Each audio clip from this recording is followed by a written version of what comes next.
Doreen has always been a little, it's great, huh? I mean, just to let you know, Kukuja, the term Kukuja doesn't come from Australian term. It doesn't come from an Australian Aboriginal term. It comes from Aristophanes, from I think either the birds or the clouds. And Kukuja means cloud cuckoo land. I always think that kind of like Doreen comes from some cloud cuckoo land. But he's an amazing guy. I've got to say, he's really an architect, and I really respect him. So anyway, so there are these things happening, which I you know.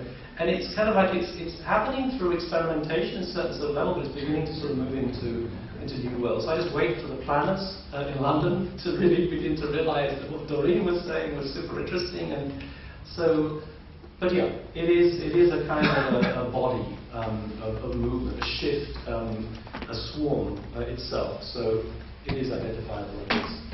Thank you. Hello. At one point in your relation, you referred to this kind of urbanism as being very sustainable.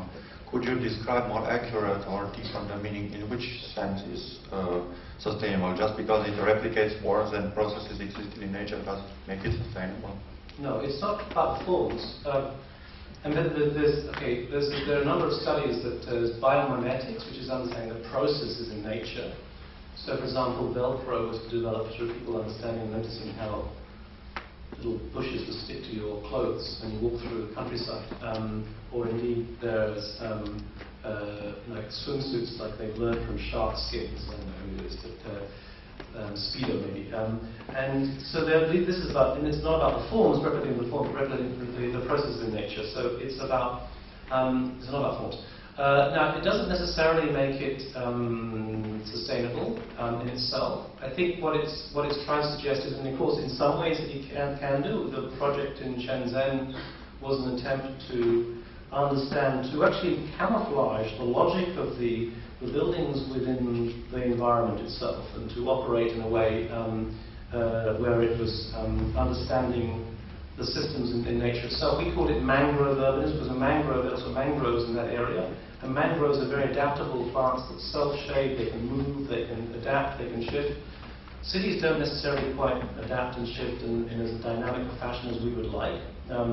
So they in the end you end up with something kind of static, although hopefully it would be seen in a dynamic way.